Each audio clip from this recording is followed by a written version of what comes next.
नमस्कार। मंसिर 27 गतेबाट माघ 15 गतेसम्म शुक्र अस्त रहेको छ। यो शुक्र अस्तको समयमा के गर्ने के नगर्ने भन्ने विषयमा धेरै प्रश्नहरू उठिरहेका छन् र यस विषयमा तपाईलाई पूरै जानकारी दिनेछु। भिडियोलाई अन्तिमसम्म हेर्नुहोला र मन परे लाइक शेयर कमेन्ट गर्नुहोला। सबैभन्दा पहिलो प्रश्न त के रहेको छ भन्दाखेरि यो शुक्र अस्त शुक्र अन्धको समयमा भाकल बुझाउन हुन्छ कि हुँदैन। भाकल भनेको चाहिँ के हुन्छ त भन्दाखेरि एउटा संकल्प हो। एउटा हामीले केही चीज प्राप्त होस् भनेर अथवा केही चीज पूरा भएको उपलक्ष्यमा भगवानलाई केही चीज हामीहरूले अर्पण गर्छौं, दिन्छौं अथवा केही कर्म गर्छौं। त्यसैले शुक्र अस्तको समयमा भाकल बुझाउन हुँदैन अथवा त्यो भाकल बुझाएर त्यसको कुनै पनि अर्थ रहँदैन। त्यसैले भाकल बुझाउन यो शुक्र अस्तको समयमा काम हुँदैन, यो कुरा तपाईहरुले बुझ्नु पर्यो। दोस्रो नम्बरमा धेरैले सोध्नु भएको छ यो वर्ष स्वस्थानी व्रत शुक्र अस्तको समयमा पर्दियो। अब स्वस्थानी व्रत बस्न हुन्छ कि हुँदैन भनेर सोध्नु भएको छ। तपाईले पहिलादेखि नै अघिल्लो वर्ष नै स्वस्थानी व्रत लिन सुरु गर्नु भएको हो भने अब तपाईले स्वस्थानी व्रत बस्न हुन्छ।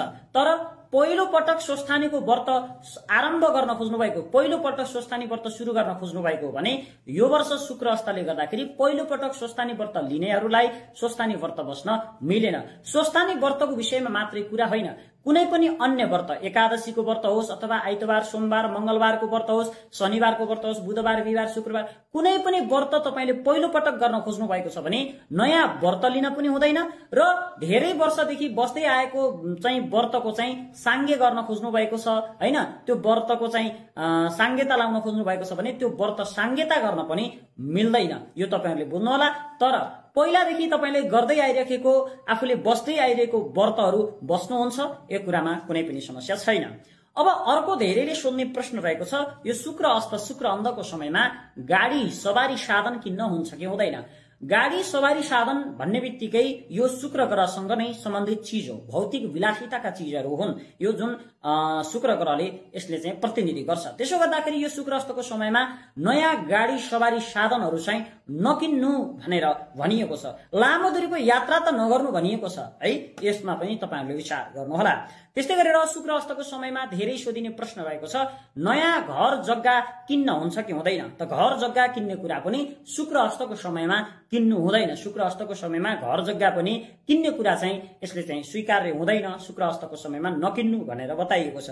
र धेरैले अर्को प्रश्न सोध्नु भएको छ शुक्र अस्त यो शुक्र अन्धको समयमा घर बनाउन सुरु गर्न हुन्छ कि हुँदैन। यहाँनिर घर बनाउने कार्य पनि यो शुक्र अस्तको समयमा, अब पहिलादेखि बन्दै आइरहेको घर हो भने बनाउन त्यो कन्टिन्यू गर्न भयो, तर शुक्र यही समयमा सुरु गर्न चाहिँ भएन। शुक्र अस्तको समयमा घर बनाउने काम, निर्माणको काम सुरु गर्न पनि राम्रो मानिदैन।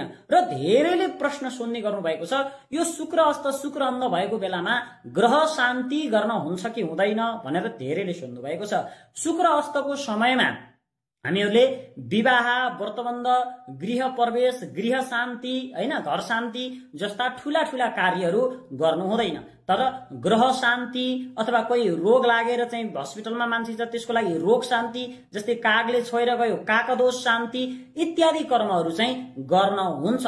मुहूर्त चिन्तामणि पीयूष धारा टीकामा चाहिँ यसको विषयमा स्पष्ट भनिएको छ शान्ति कर्मणि कुर्वीत भनिएको छ। शान्ति कर्महरू, ग्रह शान्ति कर्महरू हामीहरूले शुक्र अस्त भए पनि गर्न हुन्छ। अब तपाईलाई मनमा धेरै शंका लागि चाहिँ तपाईले नगर्नुहोला, तपाईलाई मन लागेन भने चाहिँ नगर्नुहोस्। तर शास्त्रले ग्रह शान्ति गर्न हुन्छ भनेर भनेको छ, गर्न हुन्छ। तर विवाह, व्रतबन्ध जस्ता ठूला ठूला कार्यहरू चाहिँ शुक्र अस्तको समयमा गर्नु हुँदैन। मित्रहरू, तपाईहरुका प्रश्नहरूको उत्तर तपाईहरुमा आज प्रस्तुत गरे। तपाईलाई मन परे लाइक शेयर कमेन्ट गर्न नबिर्सिनुहोला। सँग ज्योतिष परामर्श लिन चाहनुहुन्छ भने 9821502108 यो नम्बरमा व्हाट्सएपमा जोडेर देश तथा विदेशको कुनै पनि ठाउँबाट लाभ लिन सक्नुहुनेछ। फेसबुक, युट्युबबाट जेबाट हेर्दै हुनुहुन्छ हामीलाई फलो, सब्स्क्राइब गर्न सक्नुहुनेछ।